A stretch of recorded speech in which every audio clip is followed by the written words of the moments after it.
বিসমিল্লাহির রহমানির রহিম। আসসালামু আলাইকুম।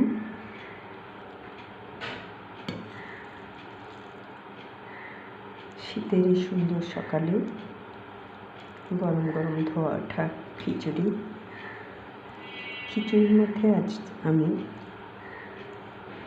পেঁয়াজের ফুল অর্থাৎ পেঁয়াজ কলি দিয়েছি, আর দিয়েছি ছোট ছোট আলু, তারপর দিয়েছি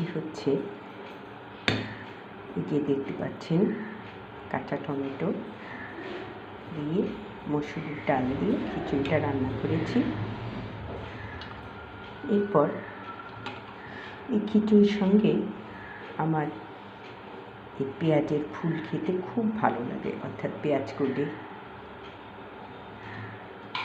এরপর ডিম সিদ্ধ করে নিয়েছি।